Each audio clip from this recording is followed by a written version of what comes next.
Welcome to the upgrade on the Sister Speak Show. The Sister Speak Show, where contemporary meets vision, sound, and action. A talk show for great minds that create, inspire, impact, and evolve. Sister, spiritual inspiration shared through the arts. Sister, spiritual inspiration shared through Ayana, but you better call me Sister Speak. Welcome to my first-time listeners, and welcome back to my faithful listeners.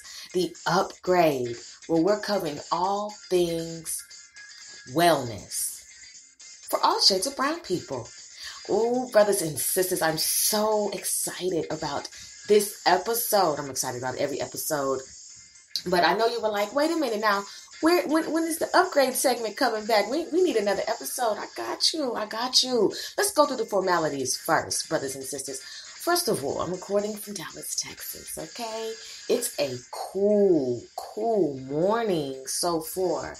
It's starting to warm up, but nevertheless, brothers and sisters, we are so excited and grateful that we are alive, correct? Correct. Okay, to my first-time listeners, you're going to need two things, water, and you're going to need your scuba gear. Scuba gear, self-contained underwater breathing apparatus, because we dive deep on the Sister Speak Show, and we don't want you to drown.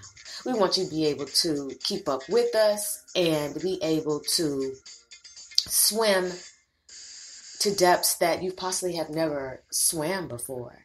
And in that depth, being able to tap into your power because you have gotten to the root of what has been stagnating you, what has been holding you back, and now you're able to surface, reborn, born again. You know what I'm saying? It's serious when it comes to being able to know that this is all about spiritual warfare, and you cannot be a punk or a sucker out here in these streets. Now, you see what tonight, whenever you're listening to it, you see what the episode is about. Okay? Yes, it is. Let me go through the formalities. Tonight's episode, today's episode, this morning's episode on the upgrade. Seeking clarity. Are you a hoarder? It's time to declutter your physical and spiritual life. Yes, brothers and sisters, it's time to declutter. It's time to identify what we're hoarding, and it's time to be willing to declutter. It's time. Now is the time. You know, everything has a season, a purpose, a time. And it's time. Because this is what's holding you back. This is what's holding so many people back. And in the village, we must seek clarity. We must be able to do that spiritual MRI. We have to seek clarity. Clarity brings about peace and tranquility. It brings about, harmony. It creates this entire ambiance and essence and atmosphere of being able to breathe in and breathe out without burdens weighing you down. Burdens that have been around for some time now, if we're going to be real. The Sister Speak Show Network is rated R for strong language, thoughts, and ideas. Period, point blank. So let's go ahead and do this. Get your water, because you know how we do it on the Sister Speak Show. And let's drink for the healing power, the reflective power, the gasoline that your body so needs and craves. And this is also going to help you not age as fast. Right, I know. Spending all that money to stop what is a process in life, you know, you might as well just put that up. Fruits, vegetables, okay, water, peace, tranquility, healing from childhood traumas, getting to a place where you know that you are a warrior, that you know you are confident. It's time. It's always going to be time when you're listening to the Sister Speak Show. We are the flavor in your ear, and we thank you for adding us to your listening shuffle. We are one of the dopest podcasts. You know, we just sit back here and we stay in our lane. I don't want to be famous. That's why I'm successful. I don't want to be famous, okay? I want to stay true to the village and make sure that in the village, we're upgrading. Why is it so important to upgrade? Because staying in the pit won't get you to the palace, to the prison, and back to the palace. And it won't get you to your place of power that the Lord has predestined for you to enter into and walk into. Oh, what did you think you were listening to? You're not listening to anything that's going to make you be a lily pad. What's a lily pad? Someone who gets mad when you pick up litter. Someone who gets mad when you carry the sword of truth. A lily pad is somebody who doesn't want you to say it like that. Make it softer. Put more icing on the brick. Nah, man, this is a brick and it hits. And this is what it is. It's all about keeping it 100. A lily pad wants you to say that a lion is really a bear. That an elephant is really a giraffe. They don't want you to tell it like a TI is, but this isn't the show for the lily pads. This is the show for my brothers and my sisters in the village who are going to stay in the village, be true to the village, as I mentioned before, are seeking to be warriors, seeking to tap into being more than a conqueror, and really being able to understand. This is for my brothers and sisters who know that they're from the tribe of Judah, who know that the Most High God is a brown man, okay? Who knows, who has finally discovered what has been hidden and what will remain hidden to many, but not to all. This is for the ones who say, hey, this sister right here, Sister Speed, she's real cool. Her show is dope. Like, this is her energy, the comedy, the intent, the objective, which is to encourage us, the content, and she's cool. Yeah, I know. I'm telling you, I just don't play any games. Except when I'm in my pleasure time, okay? When I'm in pleasure, I'm leisure. But when I'm in battle, I'm a warrior. That's what it's about. And I don't want my brothers and sisters to be taken out by things that they can actually, literally be delivered from. Literally. Okay? God is not dead. The Most High God is not dead. Yahweh lives. He lives. It's real, brothers and sisters, on the Sister Speak show. So today on the upgrade, we're going to get into it. We are going to address seeking clarity. Are you a hoarder? It's time to declutter your physical and spiritual life. Now listen, this background, I'm feeling it. This background music, why? Because it is necessary for this episode. This is not going to be a show where we're going to sit here and throw a pity party. We don't do those. We're not throwing any pity parties. What we're going to do is we're literally going to celebrate the fact that we're coming up, out, over, and into our destiny, our purpose, our passion, our healing. That's what we're going to do. We're not going to have any old sad, woe is me type of energy. Not going to do that with you today. Some of you have been telling the same story for 20 years. How do I know? Because the people in your group can tell the story along with you. They heard it once. Okay. Maybe heard it 2 or 3 times. But after the 45th time, well, damn it. What are we going to do about this? Because at some point, we can't keep talking about the accident. Are you going to go to the chiropractor? Are you going to go and get the physical therapy that you need? Are you going to go through the proper process that happens when you get into a car accident? Or are you going to act like it was a fatal car accident when you know it wasn't? Some of you are acting like it was fatal. It wasn't fatal. It was devastating, but it wasn't fatal. It was necessary because in that there was something in that for you. Only you would know. But if you are always in this low vibration where you don't want to identify what you are hoarding, then I'm telling you, you're going to always be weighed down. And you may take on the energy of being jealous when you see other people in flight.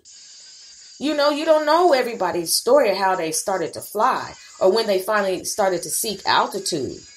No bird wants to fly just above the ground. No, they are meant to soar. An eagle is meant to soar and fly. The wingspan and the agility, the endurance, and the stamina of an eagle and the keenness of the eyesight is remarkable. And we have been likened unto that when we are being encouraged in the Holy Spirit. So there's no need to sit here and be a centipede. Okay, Reby Jackson? We're not going to do that today. No, we're going to be in control. Come on, Janet. Bring it on in. Yes, control, self-control. It's not about self-destruction in totality, but there are some things within yourself that have to be destroyed. But it's also about, come on, Boogie Down Productions. It's also about self-production, self-construction. Come on, somebody. You don't got to sit there and stay defeated. It's about what you gonna do. What you gonna do when they come for you, because they coming. The zombies in your life, the enemies, the clutter. And clutter is just not the physical things that we see. It is most definitely about the inside as well. What is in you that has been in you for a long time that needs to be thrown out, and identifying why does it have such a sentimental value to you, and how are you going to rise above the bondage? You want to be able to open up your windows, invite great energy in. And that doesn't necessarily mean people in. It means just having a great cleanly energy in your home to where you don't have to tell people to wait 15 minutes outside the door before they can come in. And then when they do come in, they're like, never mind. What do you mean? I'll just FaceTime you. No, I'll just hit you on Hangouts. Google Duo. No, I'll just text you. Because right now you're up against it and I'm not going to walk into this energy. I'm not. There's a lot of shit going on in here and we got to address it because this isn't you. This can't be you. What's going on? And there is something going on when there is hoarding. Okay? Now the difference is in the spiritual aspect of hoarding, some people clean up well on the outside. However, on the inside, it's skid row. It is not only skid row. There are boxes, there are tricycles, and there are skateboards and basketballs and pom-poms. There are pacifiers. There are bills, files. There are arguments. There's just an entire cesspool of pain, trauma that have not gone anywhere. But you clean up well. Now, when you go to a hoarder's house, some are covert. You would never know what's going on inside of their homes. However, the opposite side of that would be you can see that the wrecking ball has hit not only the homeowner, but the home. And I don't mean the wrecking ball as in it has the real wrecking ball.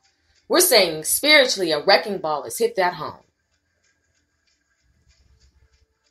To live in a labyrinth of filth, have everything to where you can just barely get by, and to actually be living in years of feces, urine, dead cats, and even dead bodies. That is something that needs immediate attention. And it didn't just happen overnight. You just don't say, I'm going to go in the middle of the night and back up this dump truck, and I'm going to actually scoop out all of this trash from the landfill, put it in here, and I'm going to dump it in my home. No, this is a process, and it got this way. It's here, and the root is devastating. The root is always something that has to do with loss. And in that loss, they don't want to let go of anything else. We'll get into this psychology. Well, I won't. We'll listen to some clips, because what I won't do is go past my expertise. What I won't do is go past my experiences. What I won't do is go past the wisdom that has been given to me. So I definitely have taken the time out to provide what I would say a just really scratching, I want to say on the surface, but at least it probably goes about maybe 6 feet deep. Just the information as far as the psychology behind hoarding. And I want us, when we listen to this information, to get the fact that we need to also walk in visualizing ourselves in the spirit when we hear this information. You know better than anybody else what you're hoarding, whether it be in the physical or spiritual. You know what it is inside of you that is just clutter at this point. It's babble at this point. It's rambling at this point. Nobody is trying to take away from what happened, but we do have the right to say, okay, sis, okay, bruh, now what? That's why, once you say, excuse me, I'm ready to heal, I'm ready to move away from this and not let this appear to be a crutch anymore, an excuse, you start, the day gets brighter, because how long will this stronghold be on you, right? So inside of you, right now, what are the clutters in your life? What is creating clutter? And why won't you let it go? What good at this point is holding on to debris? Because that's what it is now. It's debris. Nobody can do anything with it. What can be done with the debris? The debris has to go to the landfill. It has to be discarded. There's no value in your debris anymore. It once had weight. Now it's disintegrating, and you still want everybody to stay with you in this. And we can't stay with you in this, because I don't want to be in the debris. I just got out of my own debris. That doesn't mean I don't care. That doesn't mean there's any, apathy. What I'm saying is, sis, we are not called to sit here and stay in debris, in shit, wallow in shit. Well, yes, I do know when you were 12, this happened. And I'm not taking on a tone but sis, I can't keep talking about this with you. What are you going to do about the clutter in your life? Are you willing to seek clarity on this? Because I don't want to sit here and be unclear about it with you. I have clarity on this, sis. You're going to have to take it to the Most High. You're going to have to want to be healed. You're saying to me, look at me, be professionally withered. Look at all my debris. You can't invite anybody over your house because you know the filth, the dirt, the debris, and the everything, the energy inside of your home.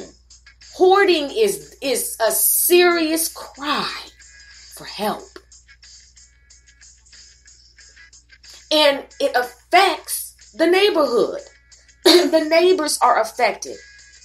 You are to love your neighbor as thyself. So if I see that you are hoarding, if I see that your residence is inhabitable even for you, that there are many leaks in your building and that your soul most definitely has to move, I'm going to say something and I'm going to have to call in the proper authorities because this is too much, because I don't want your debris, that energy, that filth, that hoarding, that to now come into my house because of the rodents, because of the stench.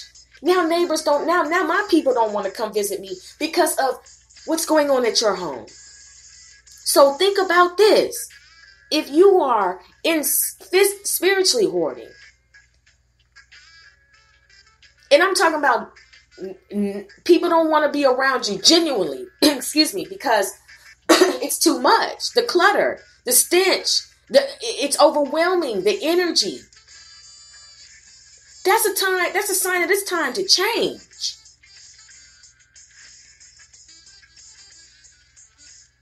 And some of you don't want help. You'd rather sit there and talk about it and how it was so disastrous and how it has impacted you. But what are you going to do about it? How? Now it is time. Nope. No more pity parties. No more woe is me. No more being bitter. No more being miserable. No more being low vibrating. It is time now. I'm not playing anymore. It is time. We're not going to deal with this litter anymore. The garbage is getting picked up today. We don't give a damn if you ain't going to let us in the house. Huffing, puffing, and blowing down.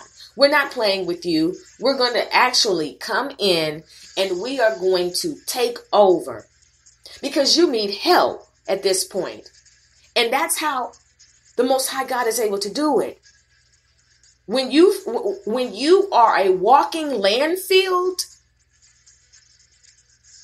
you are crying out for help. It's time to seek clarity. Why do you want to walk around here not figuring it out? Why do you want to walk around here with the calculator off? It's time to crunch these numbers. It is literally time to pull out what you need to figure it out.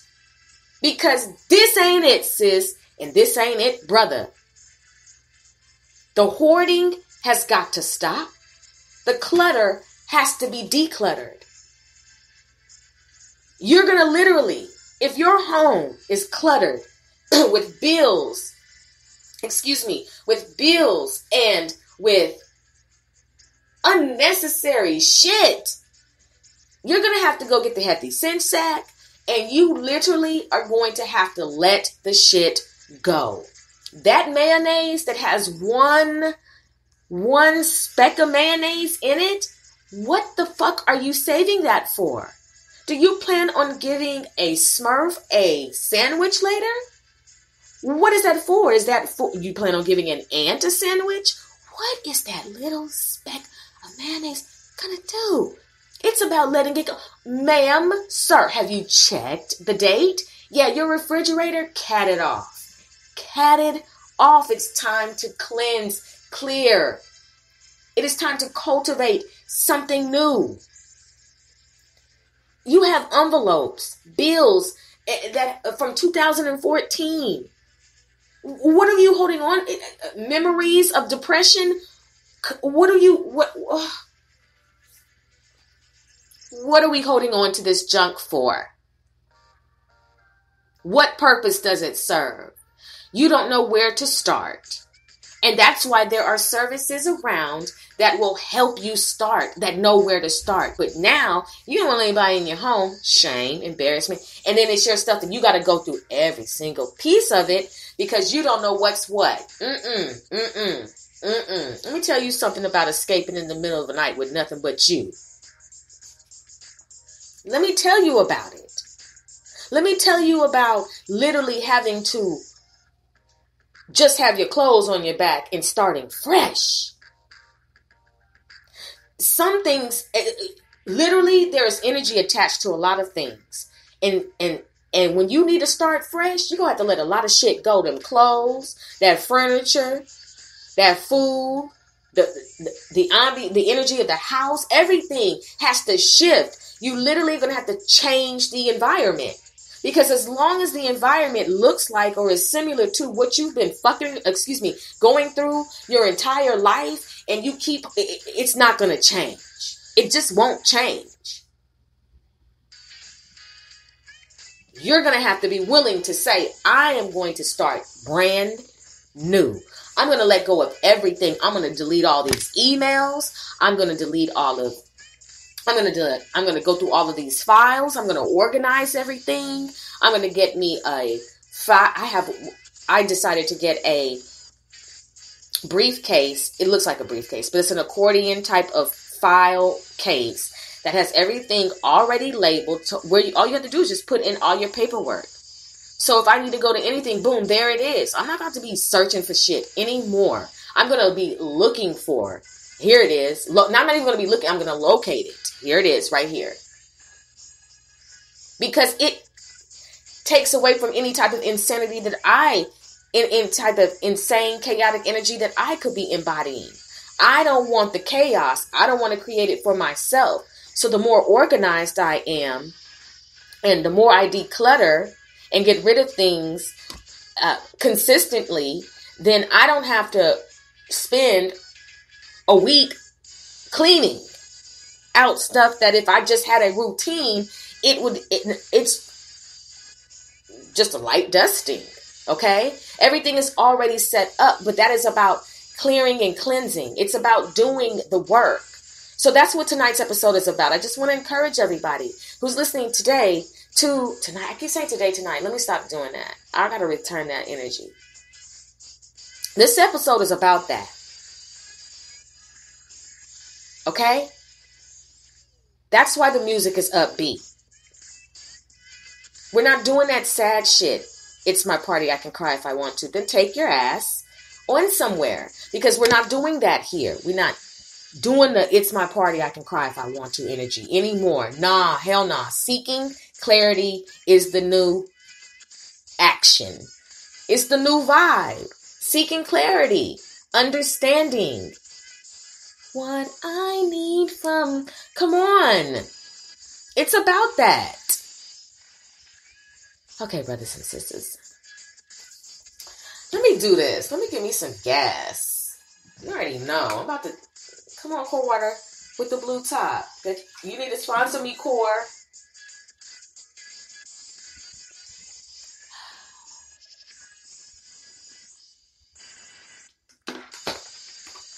Cheers. Brothers and sisters, cheers. Okay, we're going to take a couple commercial breaks, and then after this, we're going to get into this, okay? We're going to have a wonderful time. Yes, you are, in fact, listening to the Sister Speak Show. I'm your host, Sister Speak, and when I tell you that I am grateful that you decided to podcast and chill with the Sister Speak Show, I mean what I say, and I say what I mean. Thank you for allowing us to continue to be the flavor in your ear with 25 plus new episodes for you, brothers and sisters. I am your host, Sister Speak. We'll be right back after these commercial breaks. You better go on and say that then, Sister Speak. I shall. We'll be right back, brothers and sisters.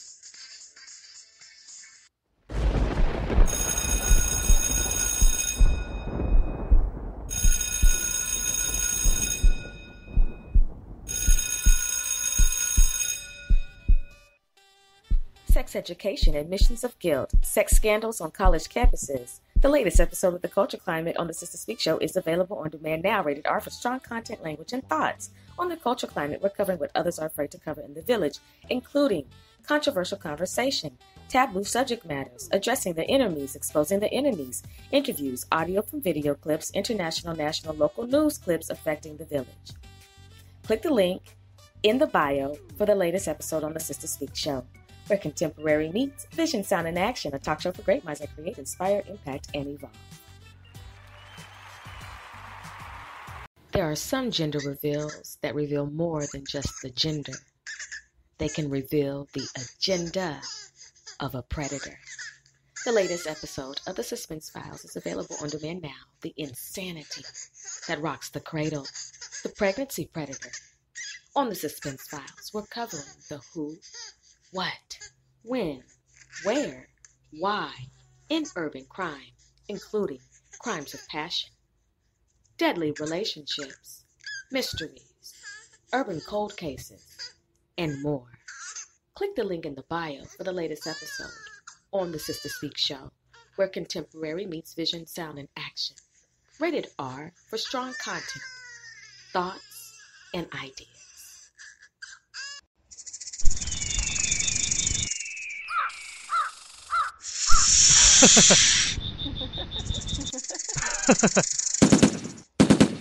You were already warned that she was sleeping with the ops, and you're still going to go over there and lay your head on her pillow.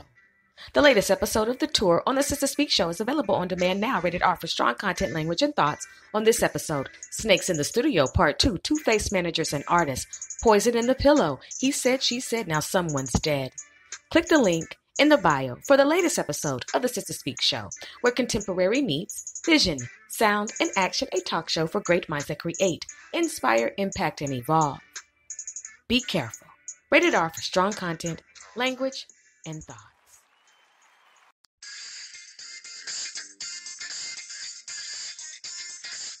Welcome back. You are listening to The Upgrade on the Sister Speak Show. I am your host, Sister Speak. Brothers and sisters, it's about to go all the way up because anything going down is crashing. Now, I know you have seen, most of you have watched Hoarders, okay?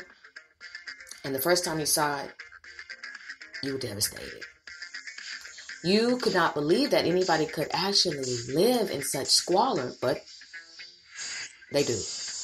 And it was then that you started itching and scratching. It was then that you were like, okay, I'm going to definitely have to not be eating right now.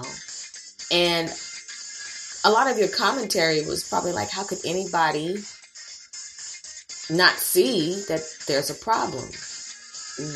Why are they having trouble letting go of this dead rat? But to them, because of the energy, they feel like this dead rat has value. And you just cannot, nothing in you will allow yourself to comprehend it until someone laces some psychology for you, because otherwise you're like, whoa. And to see the level of filth and stench that is described from the people who actually walk into that, is amazing. Not amazing. No, it's not amazing. It is terrifying. It is hazardous, and it is not a cry for help. It is it's a billboard for help, right?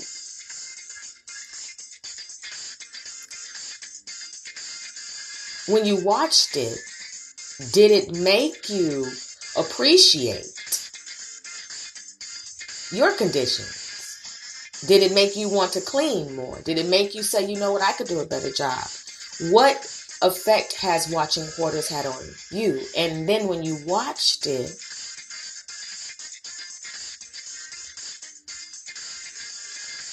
did it resonate with your spirit on what you might be hoarding internally, spiritually? Because when you see those houses, that's what some brothers and sisters look like on the inside.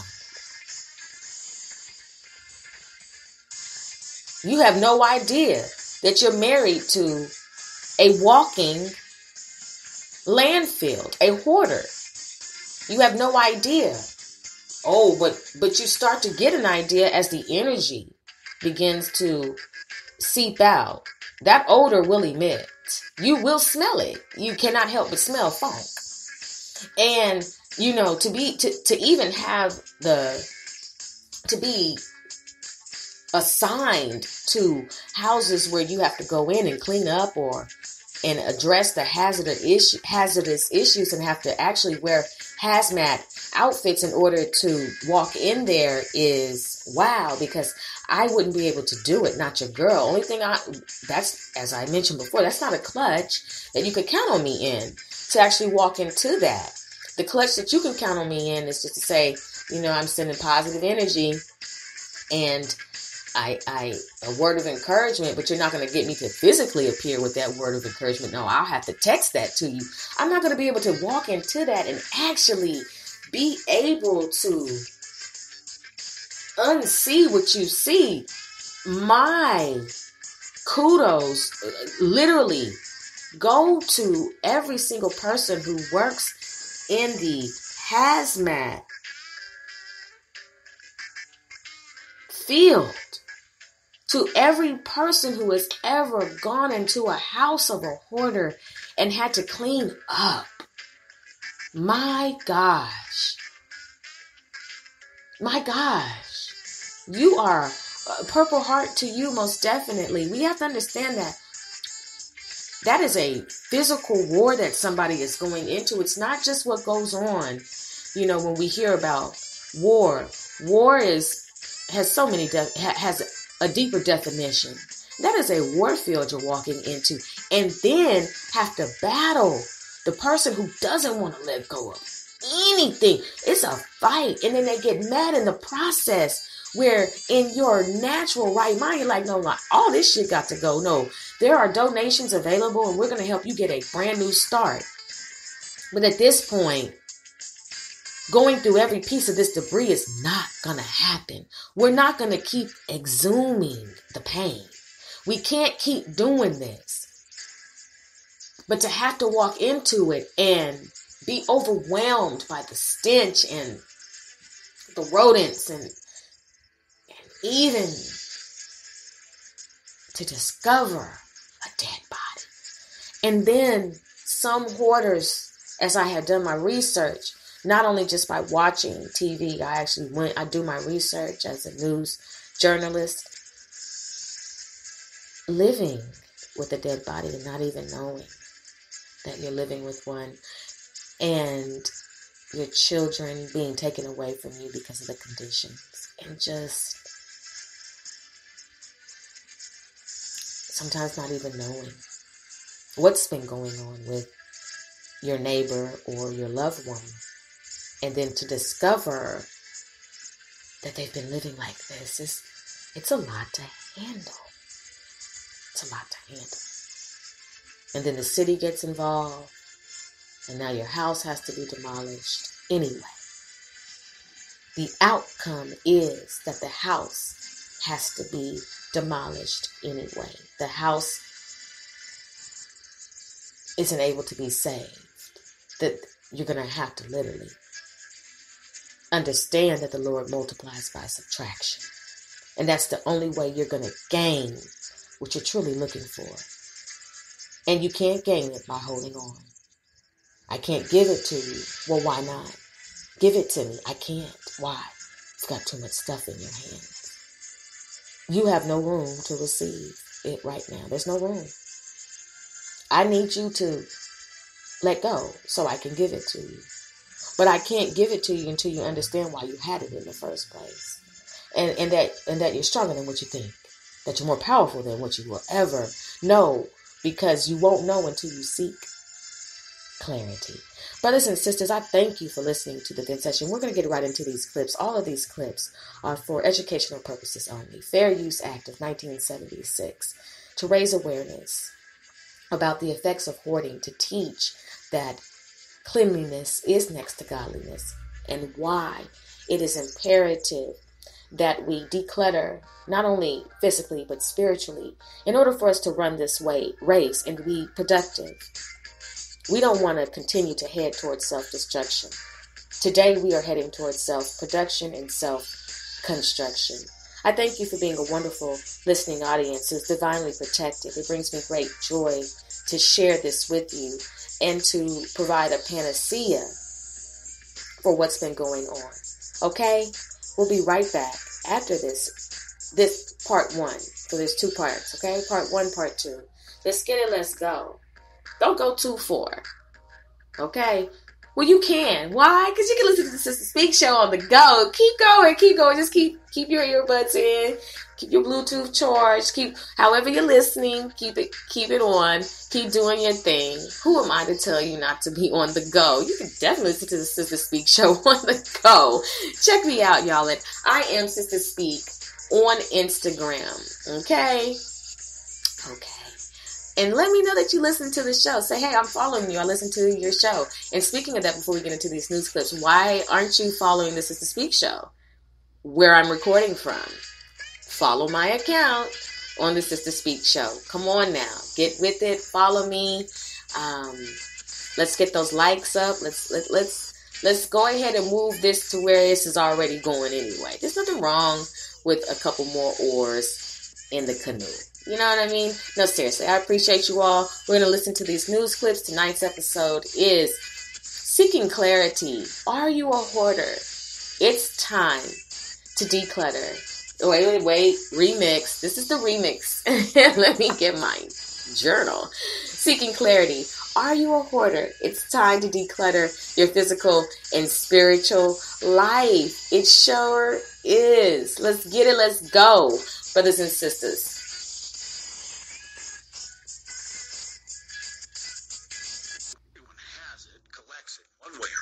But clearly some collect more stuff than others. Some of those collect so much stuff, their collection becomes downright debilitating. Hoarding disorder, according to the American Psychiatric Association, impacts as many as 6% of all Americans. In a country of 325 million, that means as many as 19.5 million hoarders. That's more than the number of bipolar and autistic Americans combined. In 2013, for the first time, the so-called Bible of Psychiatry, aka the DSM-5, recognized compulsive hoarding as its own mental disorder. And there's a belief it might be, for some, a matter of genetics. Remember biology class? Yeah, neither do I. But if you did, you might recall this. Each one of our cells contains 23 pairs of chromosomes. This study suggested a region on chromosome 14 is linked with compulsive hoarding behavior. The average age of first symptoms, 13. Yet the average age of someone seeking treatment for it, 50. Most hoarders are men, and many tend to live alone, having alienated even close relatives with all of that stuff. Hoarders tend to target free stuff, trivial things like neighborhood flyers or restaurant sugar packets. All feel a sense of intense dread when faced with the possibility of losing any of their stuff. Think of it this way. Picture a precious heirloom or family photo of yours. Now imagine watching someone light it on fire. Hoarders feel that connection with everything. If left untreated, it tends to get worse as more and more stuff accumulates. There's even a scale to rate hoarding. A level 1 looks like this. Nope, no clutter. Then there's level 2, level 3, level 4.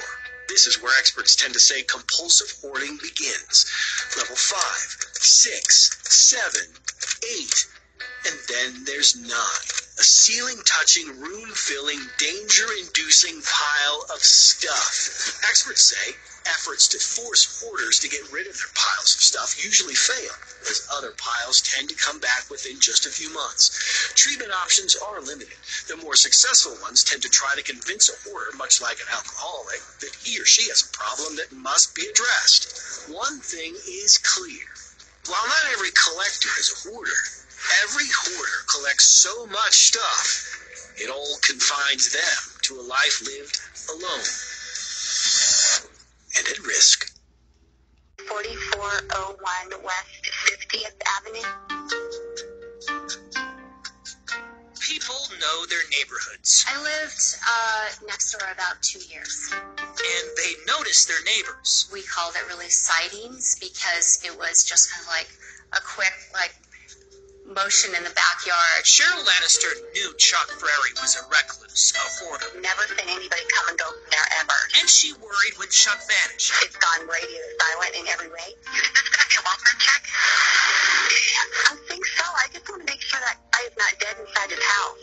Now neighbors like Cheryl want to know why it took the city of Denver over a year to find Chuck inside his own living room, dead. Let's go back to the beginning. day one. There's no noise at all. You don't see a TV on. Nothing. There's not any sign of life in there anymore. So when the officers get there, they're not able to get the doors open because they're blocked so much with trash and debris. They can push it open further enough that an officer could kind of crawl inside and do a cursory look through. No sign of Chuck. Day 9. A guy came and knocked on my door. Not police, but a random guy named Mike Galusha visits Chuck's family and warns their dad may be missing or dead. Day 10. Chuck's family files a missing persons report. We go there and we look and it's like, well, he's not here. The family said they told police about this Mike guy. There was a man, we believe his name is Mike Galusha, who has an extensive criminal history. He has an active warrant, by the way. Do you know if police ever tried to track down this Mike guy? I don't have that information. I've not heard that name. Day 67. Police come back here to Chuck's house. One of the detectives writes in his notes, "I am concerned his body is buried." Police still don't search. The next time they do anything is in July. Day 173. The detective tries to alert the city agency that handles severe hoarding. There's a problem here. This residence may contain a deceased man. I'd like to address it as soon as possible. So how does he alert the agency? He calls 311. No, I wasn't able to find any information about what occurred there. So there was some black hole that happened between the detective 311 and your agency then. I can't speak with a whole lot of certainty about what might have happened. Nothing happened until day 248. Finally, in October, the Department of Public Health and Environment officially receives a report about Chuck's house, and there's talk about sending in cadaver dogs. Who handles the cadaver dogs? You know, I don't know. That would probably be a question for the police department. Do you know if police ever took cadaver dogs into the home? The cadaver dogs are not our decision. Environmental health, we had some discussion with them. Whatever the case, dogs are never sent in. Day 264, the city restricts access to the house, declaring it a hazard. The situation was so bad that it was a biohazard, very unsafe. We did not have the appropriate type of protective equipment to really go in and do a thorough investigation within the home at that point. They needed to back out, regroup. We had to do a lot of preparation and really prioritize the safety of our staff. A year after the city was first notified of Chuck's disappearance, investigators entered his living room. This is what they saw. On day 383, after about 30 minutes of searching, they finally found the man who's been lost at home. Was this paralysis by analysis? I don't think so. We can't just barge into somebody's home. There's a limit to our authority. It sounds like we could have reached out to more neighbors. How do you think this all happened? I mean, it sounds like a perfect storm of just being forgotten about. I don't know that it's forgotten about. It's somebody who lives a very isolated, maybe a reclusive lifestyle. And there are neighbors, people in the area, typically who will call us and bring these situations to the forefront and say, hey, something's not right here. Have you attempted to knock on the door? Yeah, I did. Yes, 2 days ago. That's why Cheryl Lannister called. Yeah, I don't know if he's gone. I don't know if he's died. So that's why I called. Listen to what she said on the very first day. You know, I'd hate for a year to go by and then someone discovers this guy's dead in his house. People into hoarders, and by people, I mean me, and also help.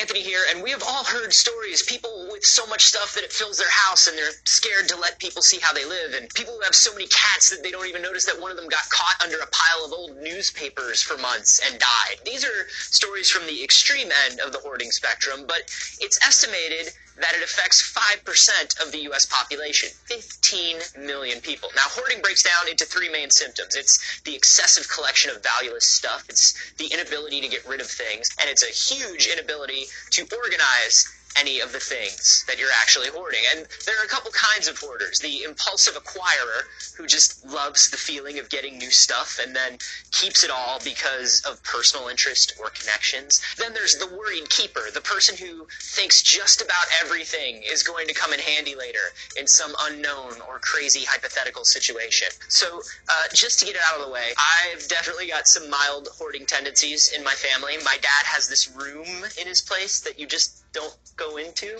And then my mother has 30 years worth of magazine back issues in her garage. I've always been something of a collector of garbage, so that should tell you that I've got a vested interest here. But that probably also tells you a couple of other things. This is essentially an environmental issue, maybe even a genetic thing, and that's exactly what scientists have found. So they put a bunch of hoarders into an fMRI, because scientists love few things more than a good fMRI. And they found that asking those people to make choices about material possessions made the decision-making parts of their brain light up way more than it did in people without the disorder, which means hoarders actually have a higher emotional connection to physical stuff, just all stuff in general, but particularly things that they own. They're wired to.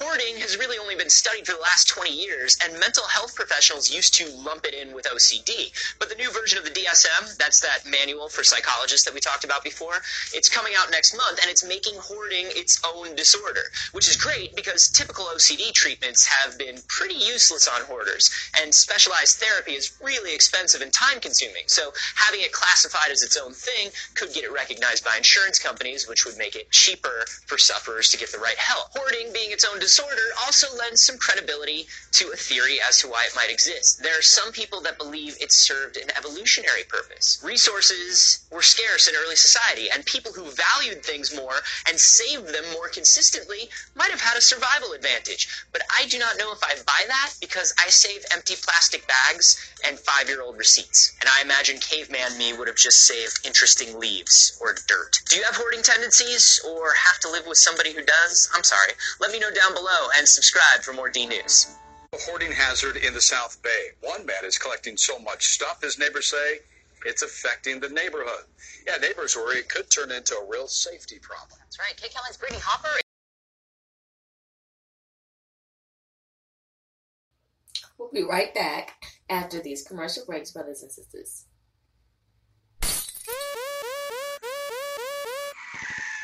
You just took playing That's My Car to a whole nother level. The latest episode of the Tour on the Sister Speak Show is available on demand now. Rated R for strong content, language, and thoughts. On this episode, jacking for more than beats, the effects of GTA and rap music, confessing to crimes over beats, lyrics leading to arrest. On the tour, we're covering all aspects of the music industry, including interviews with musicians, managers, songwriters, producers, music groups, DJs, and exclusive music and concert reviews. Either you're playing the video game or the video game is playing you. Click the link for the latest episode on the Sister Speak Show, where contemporary meets vision, sound, and action, a talk show for great minds that create, inspire, impact, and evolve. Be careful. Only you know the real reason why you created your online dating profile, and sometimes those reasons can prove deadly. The latest episode of the Suspense Files on the Sister Speak Show is available on demand now. Rated R for strong content, language, and thought. On this episode, Dying to Date, online dating the profile predator. On the Suspense Files, we cover the who, what, when, where, why in urban crime, including crimes of passion, deadly relationships, mysteries, urban cold cases, and more. I know you're looking for love, but you shouldn't be looking for love in all the wrong places. Click the link for the latest episode on the Sister Speak Show, where contemporary meets vision, sound, and action. A talk show for great minds that create, inspire, impact, and evolve. Be careful. South Bay. One man is collecting so much stuff, his neighbors say, it's affecting the neighborhood. Yeah, neighbors worry it could turn into a real safety problem. That's right. KCAL's Brittany Hopper is in San Pedro tonight, where she got a first-hand look. The next-door neighbor says that this has been going on for 15 years now. You can see behind me the man's belongings are now spewing out over property line. But there's more to this story. In the midst of all this stuff, 83-year-old Adele Bilberry sits in his front yard, protecting his belongings and hoping to sell an old radio or microwave. But some neighbors in this San Pedro neighborhood say his hoarding is now 15 years in the making. This is a time lapse from Google Maps in 2011 of the property, and you can see over the years more and more stuff started to accumulate. We don't know what to do anymore, and it's not just me. It's the neighbors on the other side, behind him, because if you go in the back, it's stacked up to the top of the house, and there's just neighbors all around, and most of them have just given up. Mike McClavick has lived next door to Bill Barry for 26 years. He says the hoarding started after Bill Barry lost his wife and then suffered from health issues and had to have a major heart surgery. All the while, more things kept adding to his collection, spewing onto the sidewalk and street. Other neighbors who didn't want to go on camera said Bill Barry is the sweetest man, but the home is now becoming a safety hazard. I mean, you can't go through the sidewalk. People walk their dogs, they have to go out on the road, and it's getting worse, to be honest with you. It really is. So the city says the homeowner has been cited, but the judge keeps postponing his hearing. As for Bill Barry, he says he cleaned out his garage, but got sick and just hasn't put it back. Yeah, it's in the process of being cleaned up now. Yeah, every day. Now, Bill Barry says he was told that he has until October to get this stuff cleaned up. In San Pedro, I'm Brittany Hopper for KCAL 9 News. Body is found inside his home in what some are calling the worst case of hoarding they have ever seen. The clutter inside that house on Martel Avenue is so bad, crews had to cut holes in the roof just to get access into the house. They even had to wear hazmat suits and masks. Crews have been at that home looking for the homeowner for the last 2 days. Melissa Cutler is first on Fox 4 News at 5. Melissa, do we know how long that man has been missing? Well, friends say they last saw him on March the 15th. This is the scene now. It's much quieter than it was earlier today and earlier this week. You can see the wood that is covering the door and the windows. Just behind that wood and that covering is hundreds of pounds of debris. For most of the day today, it was a question of trying to dig through that debris, some 10 to 15 feet, floor to ceiling trash, to get the man out, to get that body out. Dallas Fire Rescue says they came out to do a welfare check on Saturday the 22nd. They couldn't get in through a door or window, so they had to cut a hole in the roof and crawl through the attic. Once inside, they had to crawl over mountains of debris looking for little paths. A search team had to be brought in. They found the body of the homeowner at about 11 o'clock this morning.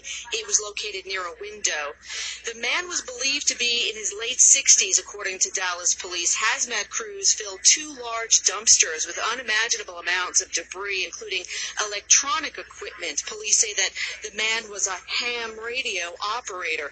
Neighbors who've been watching this scene say he was a pleasant enough man, but everyone knew he was a hoarder. I think it's the saddest thing I've ever seen. I mean, to imagine that, how your life could get to that, to live like that, and that you could end up dying like that. It smells like death out here. Yeah, it does. It's terribly sad. Another indicator that there was a problem here was that the man's minivan never left the driveway for quite a few days. Neighbors say they noticed that. Church friends say that they last heard from him again on March the 15th when he didn't show up at an event. His Chihuahua mix, however, has been named Buddy. He has been located. That dog is alive. One of the things I could tell you, Clarice, in this area is that it has been emitting really a foul odor. The ME's office has not declared a cause of death. Neighbors feel badly about this whole thing because they didn't do more. They say they didn't know, and truly it is just a sad situation all the way around. Such a disturbing story, Melissa, on so many levels.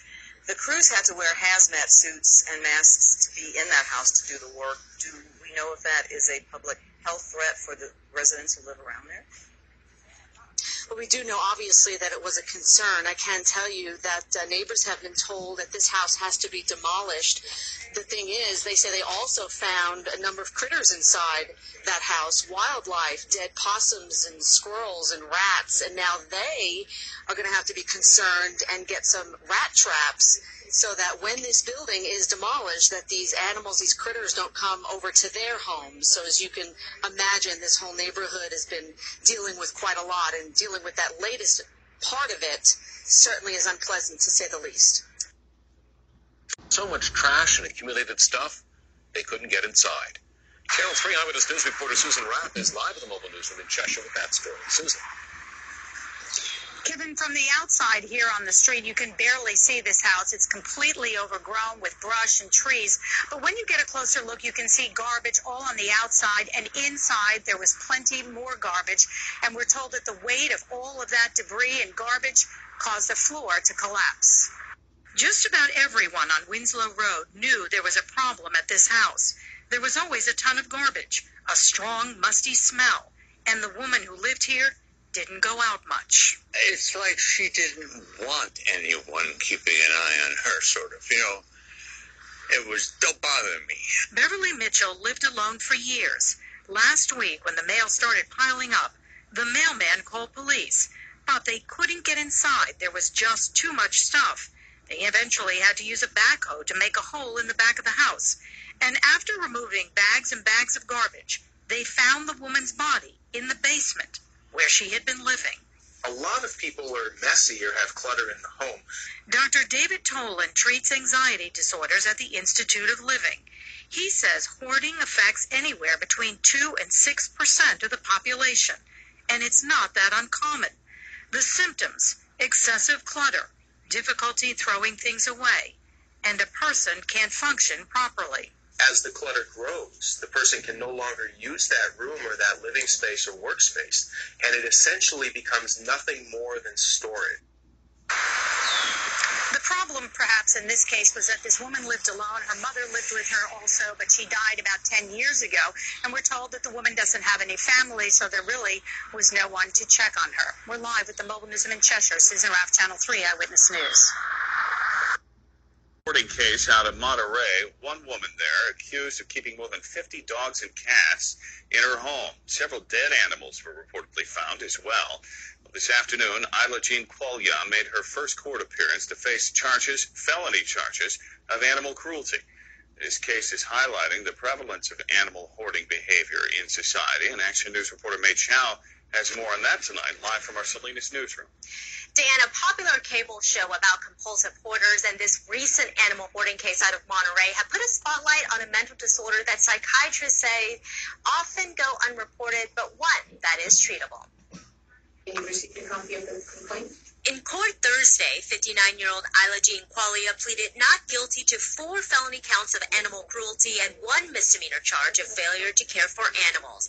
On April 27th, Monterey police and SPCA humane investigators discovered 22 cats, 24 dogs, and 7 puppies inside Quaglia's home, which authorities described as being buried in several feet of garbage, urine, and feces. For most people, we would say it's absolutely unlivable. The fact that this woman was living in there of her own volition is just a demonstration of how much care she was in need of. Quaglia is not alone. According to the American Society for the Prevention of Cruelty to Animals, this type of hoarding is becoming more and more prevalent. Dr. Jerry Ainsworth is a staff psychiatrist at Community Hospital of the Monterey Peninsula. I think that this is a much more prevalent problem than people really understand. It's probably a 2 to 4% prevalence in society, and so we're just not really that aware of it because there's so many people out there who never invite other people into their homes, and we don't really know about it until a fire breaks out or smells start coming from a house. Hoarding is not yet considered an official distinct disorder. Some studies suggest it may be a symptom of obsessive-compulsive disorder, but many people who hoard don't have other OCD-related symptoms. We consider it a disorder when it really starts interfering with people's functioning, such as social functioning. Many of the people who hoard will not allow other people to come into their homes. A lot of times they are unable to maintain even personal relationships. Dr. Ainsworth goes on to say that animal hoarders fall victim to their own good intentions and end up emotionally overwhelmed, socially isolated, and alienated from family and friends. Dan? All right, thank you very much. Appreciate it, May. The judge did grant Quaglia supervised release on the condition she live with another adult and not own or care for animals. She signed a release to surrender the 53 dogs and cats to the SPCA. They hope to be placed in foster care. Just how to explain what would compel anyone to hoard animals in such disgusting conditions. conditions. Is it really a type of person, like an MO, that fits this type of case? Well, they all obviously hoard animals to a greater or lesser extent, but they actually start out with different motivations, if you will. One is the overwhelmed caregiver who starts out providing adequate care for the animals they're attached to, but gradually lose control of the situation. And there's the rescuer who has a compulsion to rescue animals from possible death or euthanasia.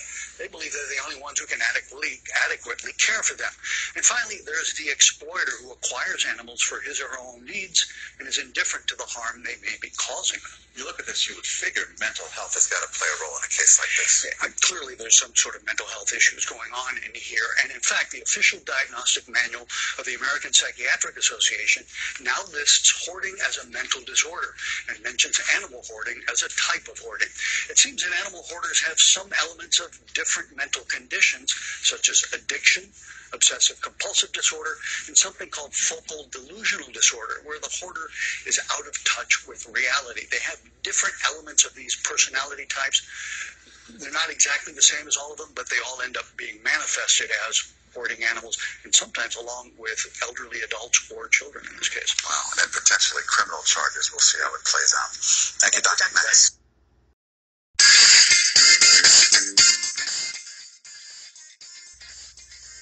Welcome back. You are listening to The Upgrade on the Sister Speak Show. I am your host, Sister Speak. Okay, we heard these news clips. Like I said, the experts are the experts, and you were able to listen to what's really going on and what's really needs to go off in your life, spiritually, physically. You know if you're a hoarder or not. You know if you have piles of junk in your home that you need to let go of. Furniture, in storage, whatever it is, it's time to clean up. Because when you clean up, you get clarity. Where there is junk, debris, chaos, feces, urine, dead animals, dead bodies, just piles of it, there is no clarity. Cleanliness is next to godliness. And as you start to clean, we can all be a witness to it. There's a peace that comes over you. Those of us who are literally light workers, those who are chosen, we know the effects of cleaning, even when we wash our bodies. And so when the plumbing goes out, there goes the spiritual baths and the spiritual showers. There goes access to one of the elements that's needed for cleanliness. We don't want anybody to sit there and live in debris.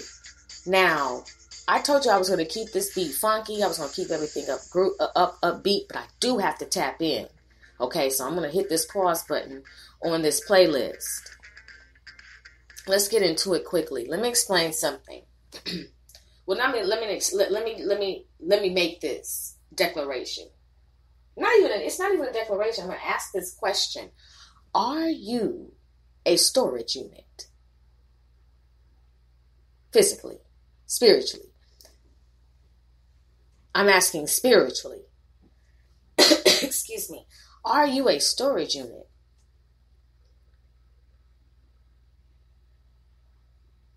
Is there debris?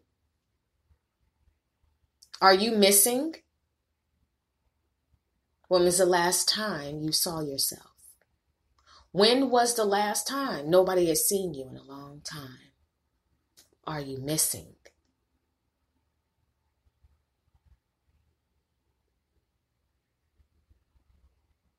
You forgot you were a warrior. You needed to be you need to be reminded.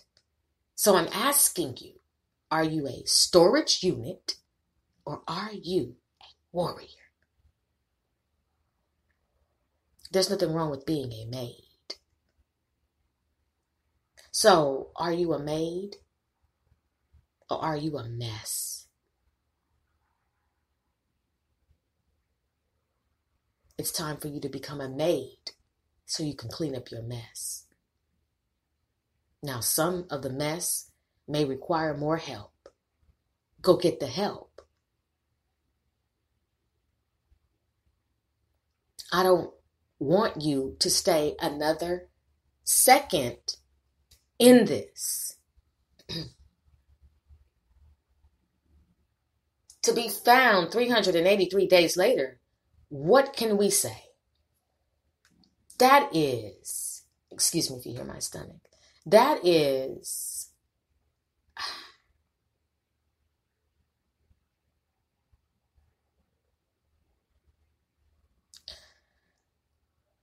that's what happens when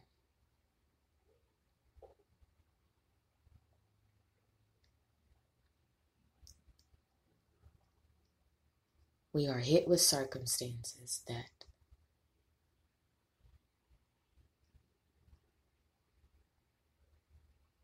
were unexpected. And as a result, it being unexpected, it just overwhelmed you, and it took you to the pit. You didn't want to eat, you don't want to clean, you don't want to show up for life. It's just, who cares, right? It doesn't matter anymore. Nobody cares about me. I don't even understand why I was born. Why does this keep happening to me? When do I get a chance to experience freedom? Why is my family like this? Why? Just a lot of whys. Why me? Why did this have to happen to me? Right? I hear you. I don't want you to ever think that just because I said we're not going to sit here and entertain the pity doesn't mean that I'm not going to sit here and say I understand the source of the pity. And I want you to understand that, look, if I'm saying anything, that resonates with you, then I get it. And I'm not the only person that gets it. But I'm saying to you, these are the things that you're saying to yourself that we've said to ourselves. And as a result, you've given up. That's what we listen to. We listen to stories of humans who have given up, that don't want to be bothered. They have gone off the grid into the gutter. And they don't want to be bothered because it hurts.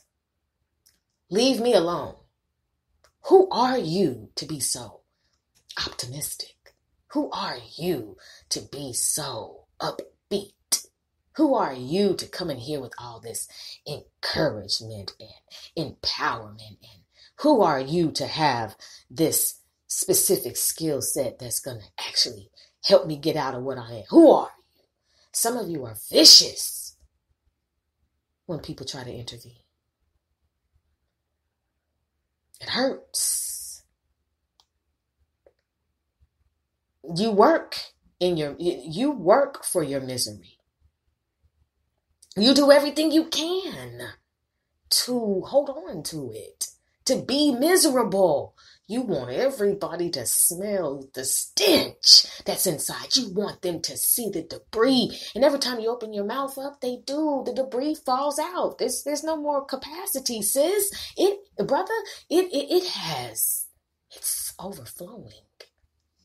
The muck, the filth, the pain, the anger, the resentment, the hostility, the abuse, the poverty, whatever it is, it's overflowing, and you are now in your 50s, excuse me, in your teens.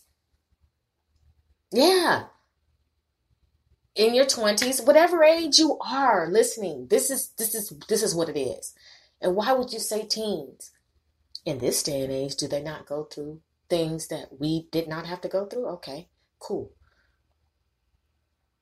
The family unit has been attacked for generations, so the more attacks on the family unit, the greater the destruction and the impact of what they have grown up in and what they have seen at a young age. Moving forward, why won't you let it go? Are you in love with pain? Are you in love with being unhealed?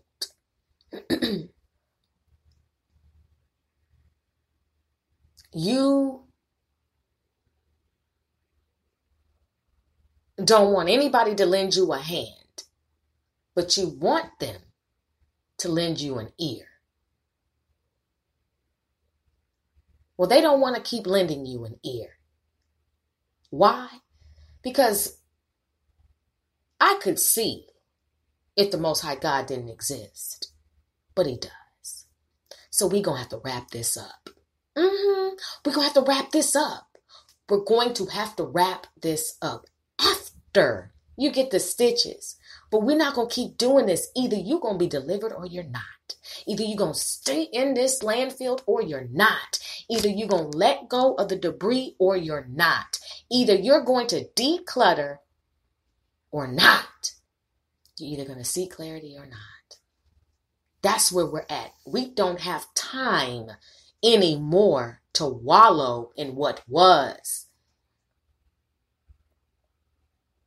Or even what is. The perspective, the environment, everything in it, everything has to change. To be missing in your home, dead for 383 days, and they couldn't. He was right. He was in the living room. Sheesh. What happened? We don't ever want our lives to get to that point.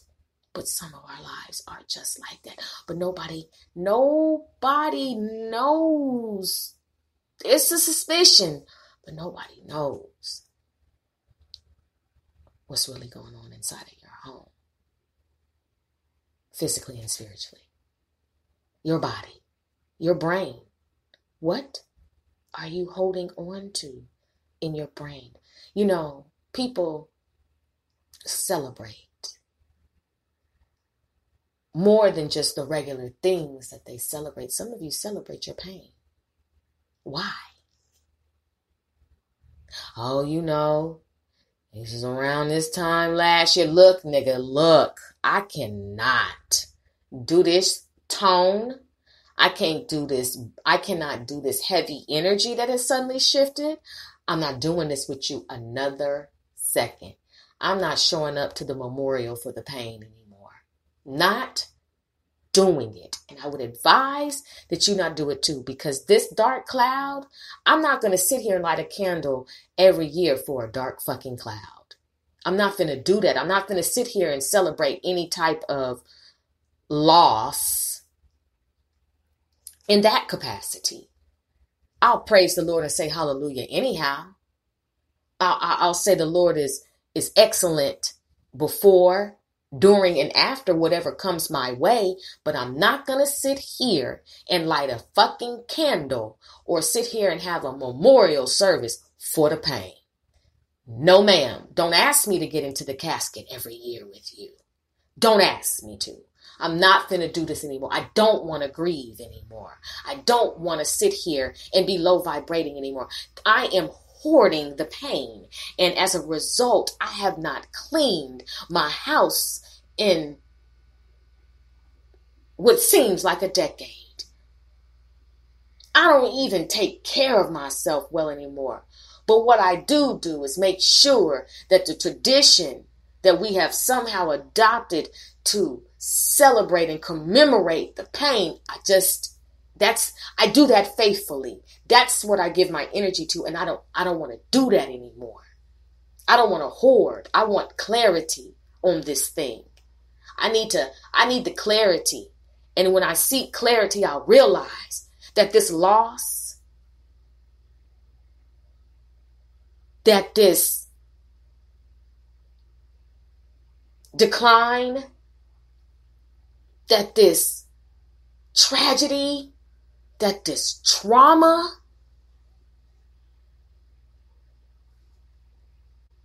that the Lord multiplies by subtraction.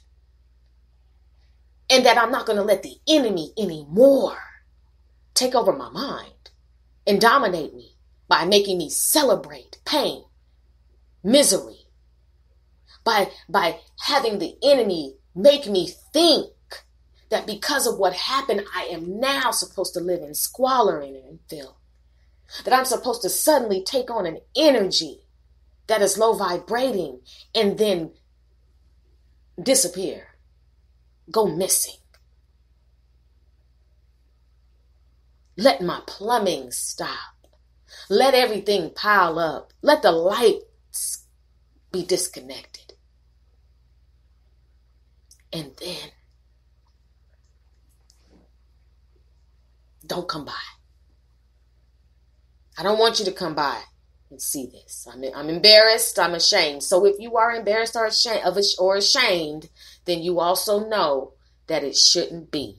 And if it shouldn't be, get rid of it.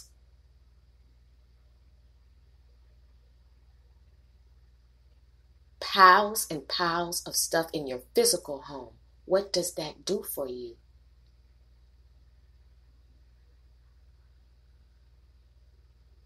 Well, you never know. Right, so get rid of it. Since you'll never know. Come on now. Some of you literally just need to go in to your home and say, this is the day that the Most High God has made. I will rejoice and be glad in it. Starting with this 409, these hefty scent sacks, these sponges, this Comet, this Ajax, this bleach, with some spiritual inspiration and inspirational music going on in the background. I'm turning off the TV. I'm opening up these. Okay, well, some of you may not be able to open your blinds right now, but after you clean, you will. I'm going to clean this window. I'm going to dust the dust of the dust of the dust of the dust, and I'm going to get these bug carcasses. I'm going to actually clean my house. I'm going to listen, some of you want to know why you ain't got a ring. It's because, and some of you probably are jealous because your tub got a ring before you did.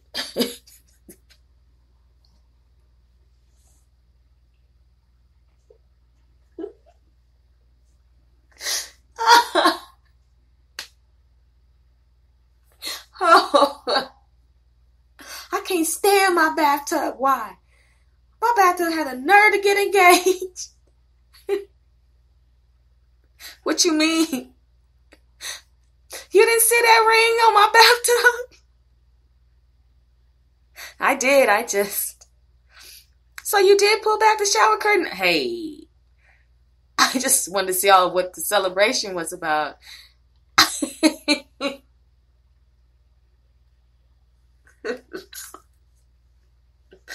Oh. Okay, brothers and sisters.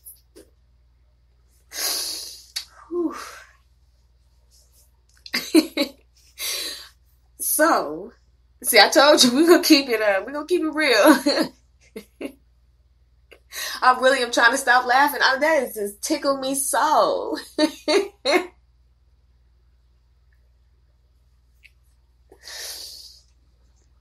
Okay, so anyways. It's time to get it together, okay? It's time to seek clarity, and we're going to start with the house. Now, some of you don't have this problem because it's immaculate. There's nothing on your floors. Your house is extremely clean, to where people know that when they come in that they have to take their shoes off. There's just a certain way that they are in Grey Poupon. This is a home that at any time someone knocks, that's invited or not. You are not ashamed to let them in because it's clean. You could eat off of the floor clean. Your house is so clean people don't even want to eat in it. They don't want to breathe. Is it okay to breathe in your house? What do you mean? I don't. Is it okay to breathe in your home? Why are you whispering? Because your house makes me whisper. Your house is carefree. Your house it's quiet. It's so clean, it's quiet. I don't know. Is it okay for me to sit down? Okay, I don't know. I just wanted to know. Would you prefer me to levitate so I don't sit on anything? It's immaculate. Okay, you've got it together. It smells clean, so it's refreshing. Thank you. You've got it. Now, there's two type of people who have this. It's the one who have actually manifested in totality, okay, done the clearing work and the energy work, and so now they're decluttered on the inside as well as the outside. So they're there, and they're just keeping up the routine and the maintenance and the working out of their soul salvation. And then there are those whose home look like that, and inside you are completely psychotic to a point because of the amount of clutter that is literally burdens that are on the inside of you. You're weary, you're worn, you're withered, you feel without, and everything feels wrong. But you are masquerading as if everything is right. Now, how far is this really getting you? Now, mind you, when you do this masquerade, you are aware of the fact that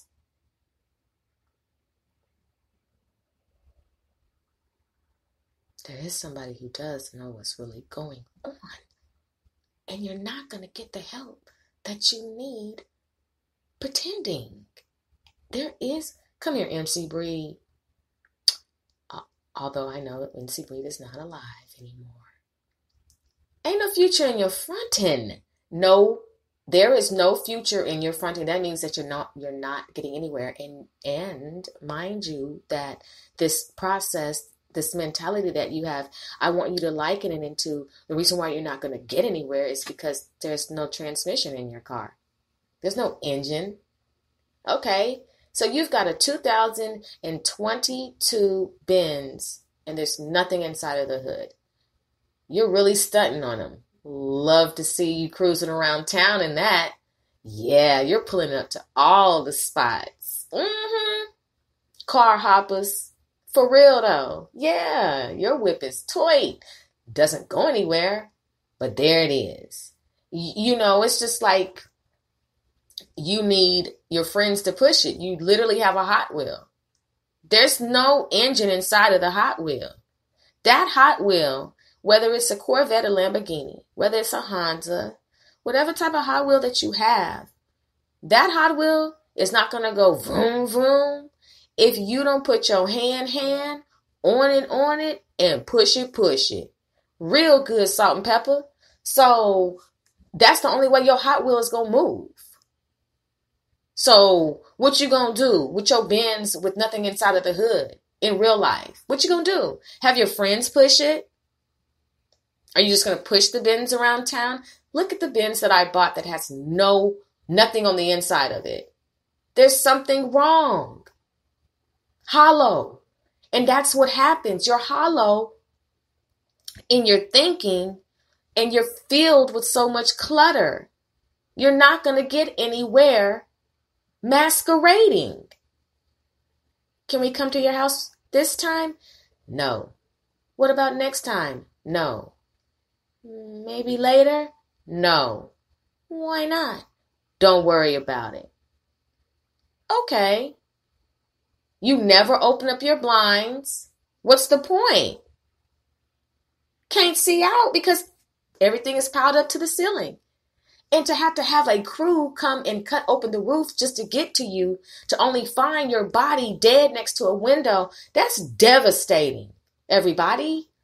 So I'm asking you, are you lying dead next to a window right now because of all of what is cluttering, what has cluttered on the inside?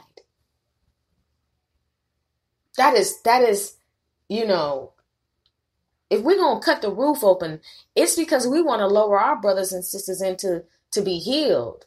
We not to have to take their body out. My gosh, I'm asking you today, in your life right now, what are you holding on to? And are you willing to die for it?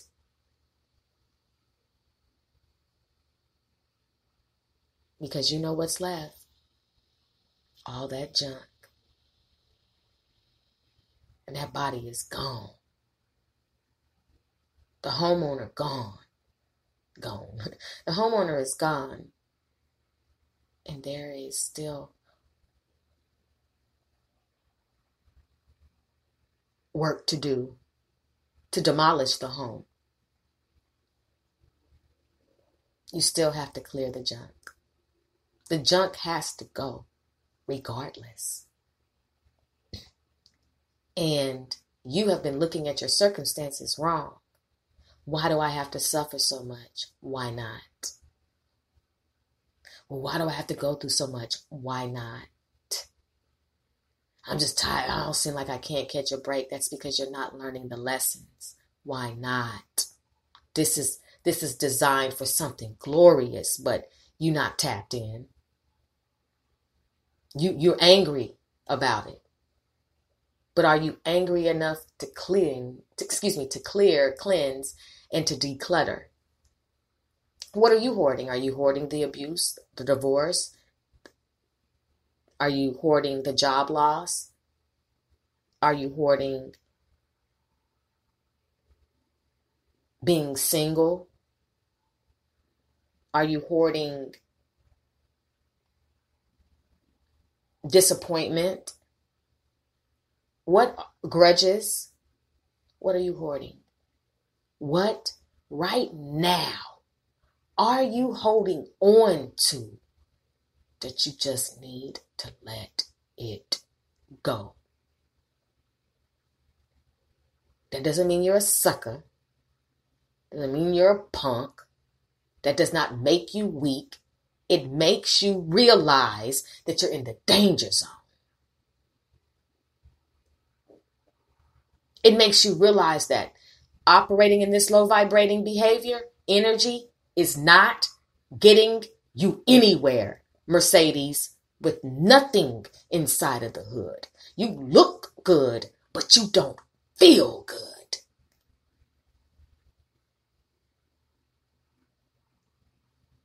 You know why. You've been holding on to this shit for too long.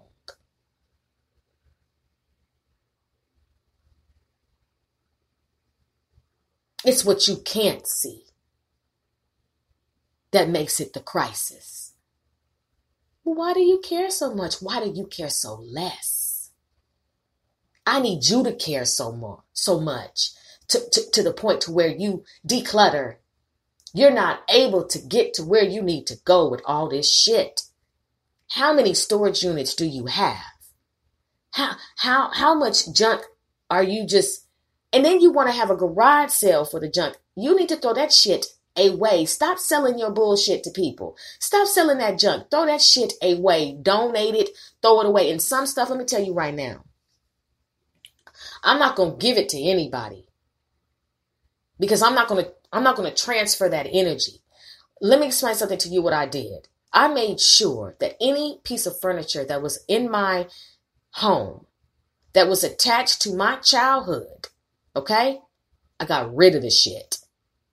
As I began to learn about energy clearing and spirits attaching themselves to certain things, and then the fact that every time I would look at a specific piece of furniture, it would trigger me. Let me open the floor for you so you can understand how real this shit is. I was tired of that trigger. I did not want that trigger to dominate me. The memories from this one specific piece of furniture. I was hoarding memories that I had no idea I was hoarding in totality until I started to recognize that I needed to clear my energy and I needed to vibrate higher. Why is this triggering me? Now, some people will say, well, don't let it trigger you then. Lily pad, we understand. You want us to leave the litter on the ground and not put it in the garbage. We understand that you're comfortable with the stench. Let me explain something to you. I have the power to do what I need to do when it comes to me, protecting me, and loving on me, and appreciating myself enough not to want to see myself triggered. And whatever has to go shall, including your comment, thoughts, or anything like that. Do you feel where I'm coming from? What are you holding on to specifically in your home that you need to get rid of? Clothes upon clothes upon clothes upon clothes upon clothes. Because either you had some growing up or you didn't, but you got a whole bunch of clothes that you don't. It's just time. These clothes have memories to them, some good, some bad. But the point is, have you proven your point now by having so many clothes? There's nothing wrong with the wardrobe. I love to dress well. I dig it. But I'm saying, what are you holding on to that you need to let go of? And why are you holding on to it? And what do you have to prove at this point? You don't need all those packets of ketchup. I'm just being real with you. Well, just in case what? How many hot dogs, hamburgers, French fries? How many items do you really eat that require that much fucking ketchup? Well, I don't. It's this wanting to have the safety net, as we listen to in the clips, but the survival mode has you tapped into the Great Depression. And now you are the Great Depression. And I experience a Great Depression when I come over here because of the energy. Just scoot that to the side. Excuse me. I don't have a tow truck. I don't have anything. I'm not I'm strong, but you're expecting scoot what? Half of the house to the side? Because shit. This ain't it. You want to know why people are not coming over your house for Thanksgiving? That's why. They're frightened. They are frightened. Why are they frightened, Sister Speak? You know what the fuck you live with. You've seen them. You've heard them. You hear them in the walls and you hear them walking down the halls. You know what that is. Ain't nobody got time to be sitting in your house with a full hazmat outfit on. Your house is trash. Straight up. It's time for a new mattress. You can't keep flipping that thing over. It's only got 2 sides. You cannot keep flipping that mattress over. 2 sides. What is we doing here? It's time for a new mattress. It's time for new pillows. Some of your pillows are 45 years old. Some of your pillows just had a birthday. It's time. It is time to clear, cleanse, and cultivate a new environment so we can be powerful. We will never rise up and activate in our power if we don't do something about it. And your friends, they may be a part of the clutter too. Ooh, is your family cluttered? Is that relationship you're in, is that clutter? Are you hoarding? I don't want to let him go because I don't think anybody else is going to come into my life. And nah, sis, that is not how this goes. We don't sit here and allow lack of confidence to be our super ruler. That's not how this goes. The Most High God will allow you to be single until you get it together. And you can force as many relationships as you want to. And you can try to hold on to whoever you want to. But if the Lord wants to break you up, there ain't shit you can do about it. He's going to break you up. Can I get a witness? How many of y'all right now can talk about relationships that you thought was going to last? And then you sat back and you said, ooh, what was I going through that I even, you're grateful now that you're out of that. But If we also be honest, he did have to snatch that candy out of our hands too, because we didn't know how to let go of him or her. And it's because of the stronghold. It is because of what it made you feel like. Whatever the association was, it wasn't good for you. And some of you right now are devastated because of the loss of a relationship. And that nigga was no good for you. He just wasn't. And you won't eat. You won't clean. You don't want to show up for life behind him. And he's out here still living his worst life. But the nigga still snore. He's snoring. Well, your enemies don't get much rest. But when he's able to catch about 25 minutes, one of those, straight up, mouth open and everything. He's got a whole new lake that you could add to Lake Michigan. You feel me? Some of you right now are mad because it's over. It's over. Let me explain something to you. Have you ever been to the movies? Right. Okay, cool. And you go to the movies and at some point it's over, right? How do you know? Because on the ticket it says that the next showing is or on the marquee it says that the next showing is at 11:15. You're coming to the 8:45 showing. You know that this is going to be over. Now, you mean to tell me you're going to keep sitting in the movie theater because you mad because it's over? No, you know how to get your ass up, leave. Yes, I said ass. Leave and go on about your business. So you need to understand that some of your relationships started at 8:45 and they ended at 11:15. And it's just what it is, brothers and sisters. Why are you laughing, Sister Sweet? Because when you finally elevate out of that codependency, and when you really tap in to life, you understand why things happen the way they happen, and you can look back and you can laugh. Because you know that if this person would only just understand what you understand, that they're going to be all right too. And they'll be able to let go. And there won't be any more clutter. Because that's why you're not able to get to that next relationship. You got too much shit going on from the past. Too much shit. And it's got to go. Now, some people will be mad that you decide to clean your house. Some people are actually happy that you're a hoarder. They like to see you in that filth, that squalor, in the gutter. They love to see you vibrating low.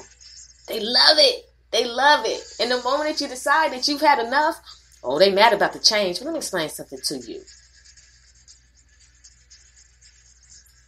If you don't seek clarity, you will seek confusion. The devil is the author of confusion. There's nothing clean about him. He's just a masquerade, filthy on the inside, so much that he got kicked out of a clean place. And he does dirty things. He lives in the lowest of lows. He does not like people in the better off. He considers any human that has been chosen to be his target. And whatever he can do to get you to self-destruct, he's going to do it. And he loves to see you living in the trenches, in the gutter. He loves it. He loves to see that. His whole mission is to make you say, fuck it. To go out like he did. To get kicked out. Because he also refused to not change, to not let it go. That attitude. He didn't want to bow down. He did not want to bow down. He thought that should have been him. He did not want to bow down. Can you imagine not wanting to let it go to the point to where you end up getting kicked out? And now, come on, walk with me. And now the city has to they're going to demolish your home anyway. You're going to have to let go of it regardless. But if he can see you out here naked and afraid, then he's won. And we can't allow that to happen. Will you declutter today? Will you physically and spiritually declutter? Will you clean your home from top to bottom? Will you get everything? Because let me explain something to you. The moment you do it, everything is going to start vibrating higher, and that's the energy we want you in. Okay? We want you to vibrate higher. We want you to be able to open your windows. We want you to have your home fragrant. We want everything to be in spirit and in truth. We want the inside and the outside to be clean. We don't want it to be that you only pay attention to your home, but then you don't tend to your temple. Your temple has to be cleaned. Your temple has to be cleared. Your temple has to be ready for the harvest, for the cultivation. Remember, you have to come out, up, over, and into. And you cannot do that until you declutter. You're going to have to say, so be it. You're going to have to say, Lord God, if it was meant to be something else, it would have been. No man belongs to me. So when you take somebody, Lord God, that's your wisdom, that's your will, that's your way. This death right here it was devastating, but Lord God, you're in control. You created us all. Who am I to hold on to anyone? I have to learn that if I tap into you, the Most High, then you're going to give me the wisdom to come up, out, over, and into a new season of understanding about why this even happened, and that this happening will not take me out and make me then abort my mission, my assignment that I have been put on this earth to do. If Satan can stop you from your assignment, he will. He's going to throw everything he can at you. But you going to have to learn how to box. You're going to have to learn how to duck those punches. You're going to have to learn how to set up a strategy and fight back, because he does have a serious right hook. That's just real life. His whole mission is to destroy you. And if this will take you out, then so be it. It doesn't matter. It's about, are you going, here comes the landscaper. Are you going to be able to withstand the wiles of the enemy? Are you going to be able to put on that warrior outfit and declutter so you can actually be ready for warfare? Because it's really not fair to be in spiritual warfare and you not even be fighting back.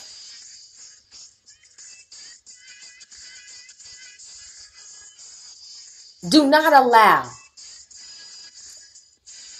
your childhood traumas to create a hoarding mentality.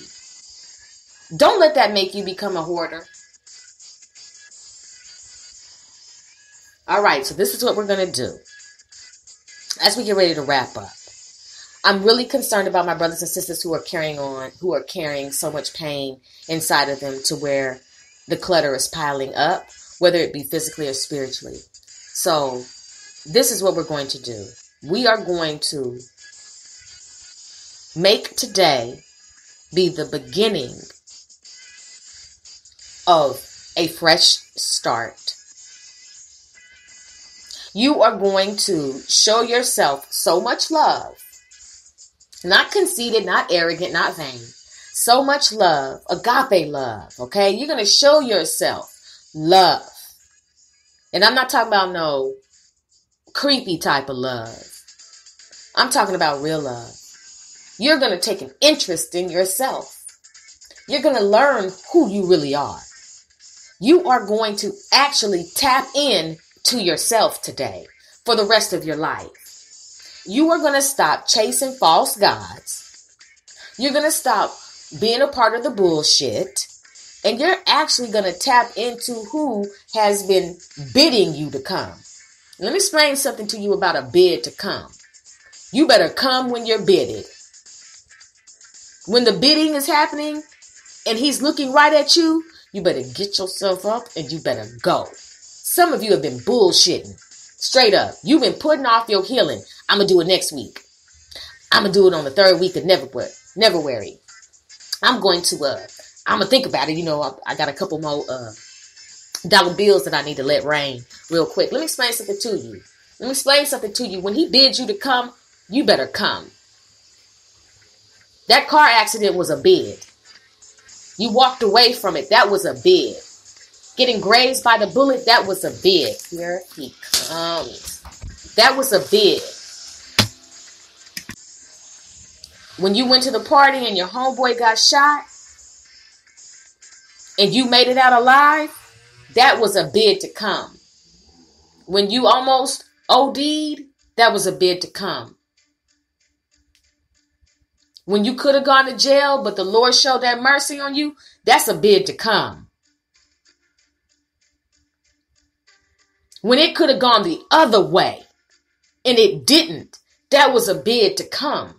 So I'm asking you today, are you going to sit here withered with all this clutter, or are you going to come? And how long are you going to keep bullshitting and playing around with the calling on your life? How long are you going to sit here and say, I'm defeated, I'm defeated, I'm defeated, I'm defeated, I'm defeated? Shit. How long? Because we don't want to hear that anymore. How can you be defeated when we live in a world where there is opposites? Defeated, victorious. So I don't want to hear that shit. No, you're victorious. But if you don't believe it, what do you expect us to do? We don't want to be defeated with you. Hell no, man. This victory feels too good. This high vibration feels too good. Doing the energy work and the clearing work, it feels too good. We were once cluttered, but now we're clear. And in this clearing, we have clarity. And where there's clarity, there's Christ. Come on, somebody, there's cleanliness. So how long are you going to sit here playing around with you knowing you need to change your life? That you need to let it go. Forgiveness is extremely challenging, but it is a part of the prerequisite for our power, for our next step. And some people, yes, they do some stuff to us where it's like, if I see them, I'm deading them, son. That's it. I'm stepping on them. I'm slapping the shit out of them when I see them. I get it. I hear it. I understand. These are the things that you're saying because they violated. They crossed boundaries. Yes, everything is relevant, but at the same time, victory is relevant. Being a warrior is relevant. Just being all gassed up and ready to go battle. Let me explain something to you. Keep that same energy, but channel it as a warrior. Channel it so you'll be wise and you want to do a 25 to life behind somebody that crossed your boundaries or fucked with you when you were a child or anything, whatever it is. If you don't clear it, you're going to kill somebody. Possibly. And we don't condone that. We don't want you to walk around here cluttered with pain when there are resources available for you to clear the pain. Now, either you want to hang on to the pain or you don't. Either you going to sit here and you stay cluttered or you won't. This ain't time for the bullshit. We cannot sit here and do preschool conversations because our people are in peril. Because with the hoarding of the pain and with the physical hoarding, there is a billboard asking for help, a walking billboard asking for help. The home on the inside is a billboard asking for help. Fuck sending 12 cents a day only. We need to literally send free therapy. There has to be something set up, a panacea set in place to where we don't sit around here and say, oh, I heard about it, but I ain't gonna do nothing about it. Some of us have been called to actually aggravate the person who doesn't want to let go. Not aggravate them in an evil way, but you were sent there to say, look, I am to ruffle their feathers. You're the one, your boldness, your energy, and the fact that you can't keep holding your breath every time you come over to the house. Shit. Look, I can't keep, we wear scuba gear on the Sister Speak show. I did not know I was going to have to bring my scuba gear over here. I can't keep having conversations with you holding my breath. In a minute, I'm going to end up entering the Guinness Book of World Records for being able to have a conversation while holding my breath for fucking 30 minutes. No, I have been sent here to tell you, sis, you're going to have to get this, that, and the third. We can't keep doing this. I understand it hurts. I understand he walked out on you. I understand he left you with the children. I understand that she did this to you. I understand that they did this to you. But at the same time, I will no longer understand with you anymore. You have told me this and I see what they have done. But now I want to see what you gonna do. I've seen what you ain't gonna do. But now I want to see what you are gonna do. I see what ain't gonna do get you. Ain't gonna do means that you ain't gonna comb your hair. You ain't gonna clean. You're gonna let this shit pile up. You're gonna let things take over your house. You don't give a damn about the kids. You have completely ain't gonna do. I see what ain't gonna do does. Now I want to know what you're gonna do. What you gonna do for me? Come on. What are you gonna do for yourself? What are you gonna do at this very moment with your clutter?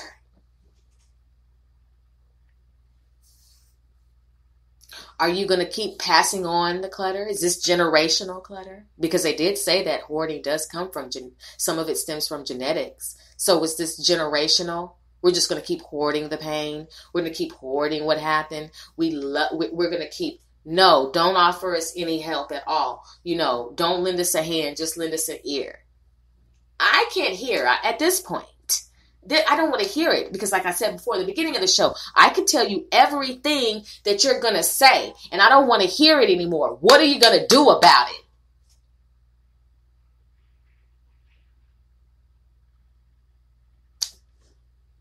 Are you a hoarder?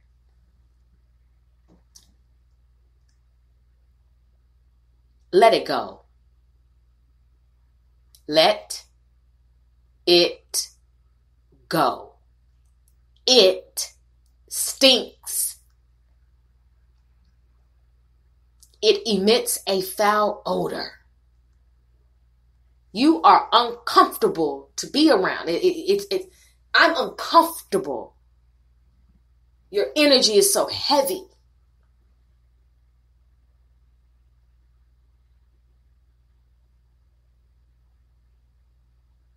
How long are you going to stay mad at your dad?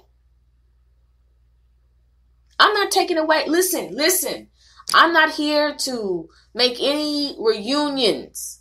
I'm talking about you not letting the anger have power over you. That's all I'm talking about. I'm not here to reunite anybody with anything toxic, abusive, or anything. I am here to simply say, I just want you to reunite with your power. Not be dominated by the things that are cluttering your life. That's all. That's what this episode is about. Seek clarity and you will find peace, your purpose, your passion, why you are here. You will see the Most High God. He will visit you with wisdom. He will literally fix it. I don't say this for money. I don't say this for clout. I don't say this because it sounds good. I say it because I know it. That's why I say it. I say it because I experience it. I'm not one to sit here and tell you that he's not real. If he's not, he is. You're the one that's crazy if you don't think he is. You are the one who is crazy if you think anything I have said out here doesn't align, doesn't make sense. You're the one that's crazy.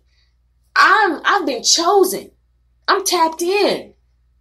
I receive what I receive. So once again, when I say what I say, I know that the only one who can fix it is the Most High God and you. Do you want to be made whole? Is a question. And he asked it for a reason. Do you want to be? Because it seems like you'd rather sit here and mumble and grumble versus sticking out your withered hand to be made whole. Ain't no way. If the Lord had me in those days, I would, to walk with him, to see him, to actually be healed by him. My gosh, blessed are the eyes who actually saw what he looked like, who walked with him, who felt his presence, who received healing. He healed many. And you thinking he doesn't heal today? He does. He most definitely does. There are witnesses that he does. I believe in a way that is charismatic and like a child. Finally, something to actually believe in and celebrate. My gosh, not Halloween, not Christmas, not Valentine's Day, not Thanksgiving, not anything else, but just being actually able to believe in a God that is real, who actually sits high and looks low and fixes it. A heart fixer, a mind regulator, a burden bearer, a resuscitator, a rejuvenator, a restorer. He is the quicker picker upper. Okay? The clearer, the cleanser. He knows all about what happened. Now don't get into the whys with me. You take that up with him. Some of you ask other people to pray for you and you don't even pray for yourself. Why? Well, if you pray, just don't forget to pray for me. Sis, I can't. Not that I can't pray for you, but it's, what the fuck is going on? That you even have to say it like what happened? Because it's, well, you know, it's always that tone. Well, you know, I just, you know, I've been going through so much and I just need y'all to pray for me.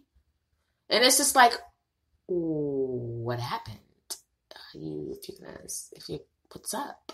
You know, pray about what? What's going on? And when is the last time you prayed for yourself? I mean, you know, I do be praying, but I'm just saying, do you pray for yourself or not? How often? What for? Is it a miss? What are you doing with your prayer life? And how do you pray? That's a little, don't you think that's a rude question? Not at all. How do you pray? Do you keep it 100 or do you keep it 3? God, if I did anything wrong, that fucked up right there. We can't do that. No. What, how do you pray? And when is the last time? Do you only pray when you're in trouble? Or is it consistent? Do you praise him? Do you thank him? What is your walk like right now? A lot of people don't want to have this conversation. What is your walk? I am so grateful that I stopped being phony. This is who I am. This is me. This is it. My gift and everything wrapped up into one. This is who I am.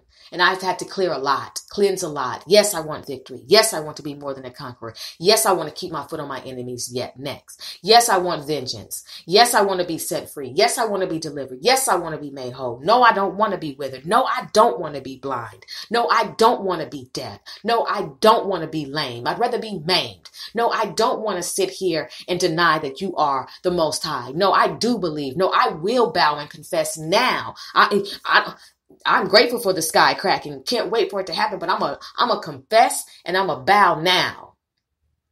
I thank you because you lifted me out of many horrible pits. I thank you because you are real. I am grateful that Satan is not God. I'm grateful that you are God. I'm grateful for everything about you, your entire makeup and component. There's nothing flawed about you. You are excellent. You are your majesty. You are perfect in all thine ways. You are divine. You are everything that I could ever ask for. I had no idea that I was looking for love in all the wrong places. And as a result of looking for love in all the wrong places, that's how I gained my clutter. That's how my house became a house of a hoarder. That's why I was so caught up and trapped up in this darkness, because I had not yet discovered that my true love was the light of my life and my salvation, the Most High God, and that he's real. He's most definitely real. And as a result, I am on a journey by his grace, by his mercy, by his predestination to run on, to not have to be burdened, to not have to have anxiety, to not have to carry the weight of the past, to forgive myself, to not have to be cursed by the generational curses, to actually activate in my power and be a warrior, holding on to things, hoarding on to the past, not even holding on, hoarding on to the past, brothers and sisters. That's what I was caught up in. That's what some of you were caught up in, and some of you are in. We are constantly evolving, constantly changing, and I just am asking you, how are you making it without the Most High? You're not. There's no other panacea on this earth that if it's not connected to the Most High God, it's not going to work for you. There is no remedy on this earth if it is not connected to the Most High God that will work for you, that will actually rid you of this pollution. There's no other solution. So when I speak about these things, I speak with it from power and experience. And I'm not crazy. I'm redeemed. And when you are redeemed, you speak with this power. You speak with this assurance, because blessed assurance, yes, the Most High God is mine. Blessed assurance. The reason why my assurance is blessed is because I know that I know that I know, and I don't have to sit here and convince you. This is a proclamation. This is a praise. This is me saying, thank you, God. He's not going to sit here and say, didn't I heal 10 of you? Where's the other one? Where are the other 9?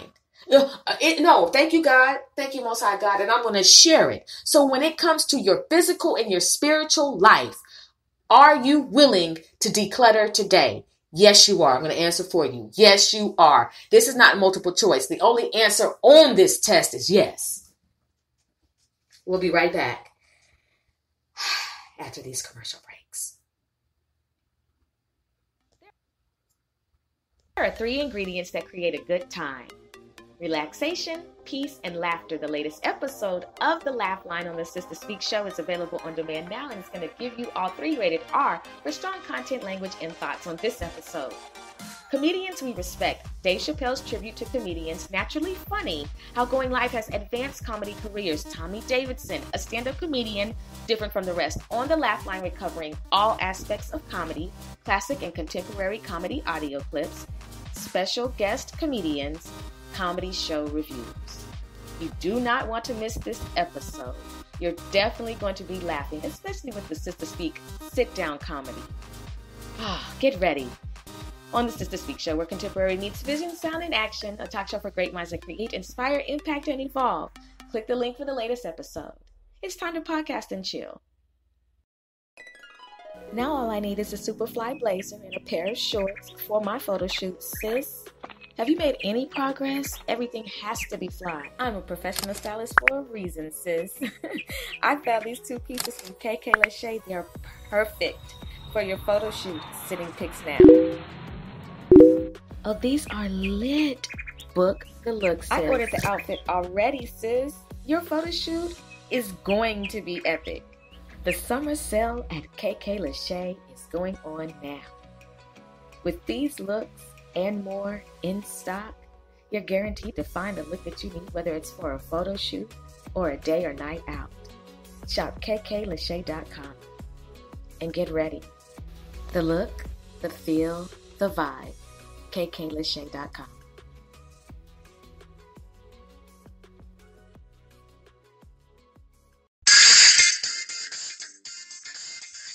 Welcome back. You are listening to The Upgrade on the Sister Speak Show. I am your host, Sister Speak. Thank you so much, brothers and sisters, for listening to this episode. We are definitely seeking clarity. I just want you to know, brothers and sisters, that it's time to let it go. I understand that some pain is fresher than others. I understand some events are fresher than others. But what I've been told to tell you is there's no excuse. We have to keep running on. We can't be weary, and we cannot faint. That's just what I've been encouraged to tell you. You can't faint, regardless. You can't faint. When my father passed away in 2014, it was the loudest silence ever. I knew it was coming, but still, I always wondered what would happen to me once that happened. I didn't want to go crazy. I didn't want to lose my mind. I didn't want to hit rock bottom, but I did experience some low emotional points, I must admit. But still in all, I did not want it to take me out. I wasn't going to get in the casket with him. And I know that he would not be happy if I didn't run on, my father. And so I don't let his birthday, I don't celebrate any holy day, so that doesn't matter. But I don't let anything take me there longer than it needs to. It may be a memory that may come or something, but I nip it in the bud. I gained victory over that because I was not going to let it dominate me, okay? Not going to let the enemy use anything that has happened to me dominate me. And so now, yes, it's 7 years later, and I'm here. And I did not know that you could still go on after the loss of a parent, but you can. You can. And you can't feel guilty for going on. You cannot feel guilty for still living. I don't want you to feel guilty for still living. There's nothing you can do about it. Whatever prevention or there's nothing, it happened. And we must be victorious and move on. Warriors and move on. Don't hoard the death any longer. Get out of the casket.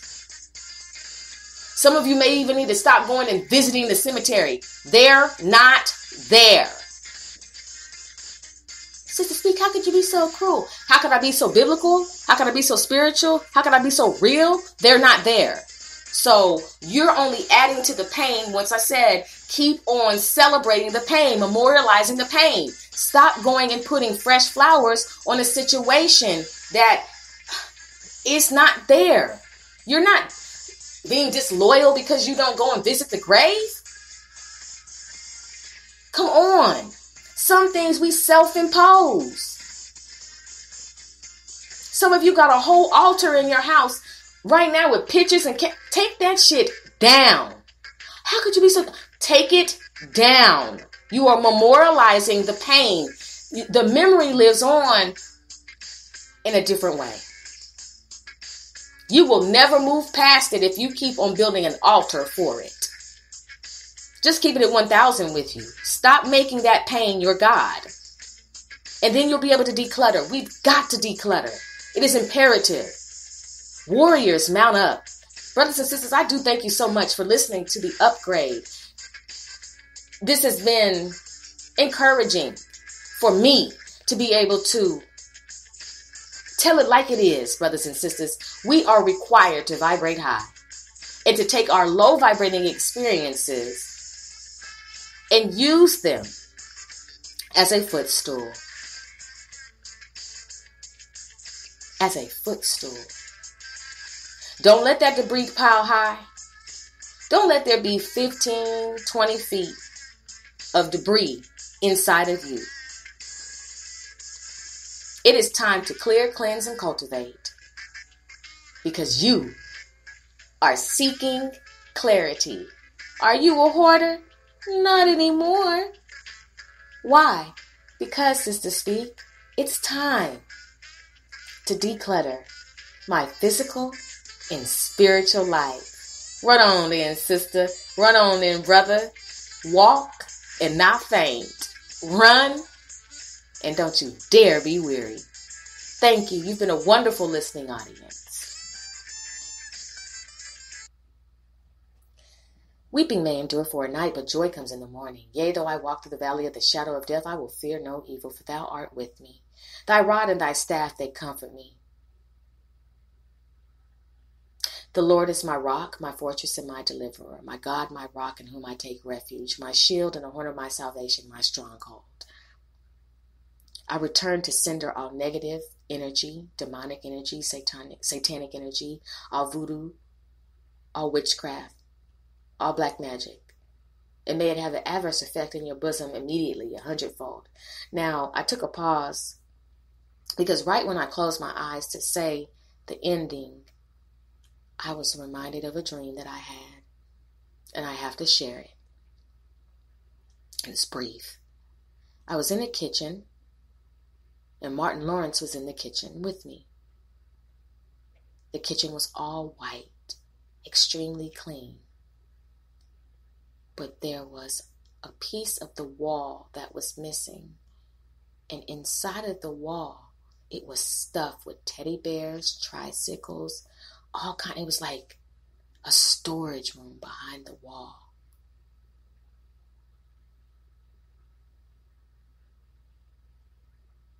a storage room behind the wall.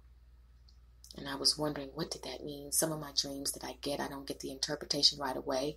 And sometimes the interpretation just comes in my journey a year later, 6 months later. And it reminded me, once I finally got the interpretation, that many of us are seeking righteousness. We want it. But on the inside, we are filled with so much clutter from the past that we are unable to no longer hide it, and that the walls are going to come crumbling down, whether you like it or not, because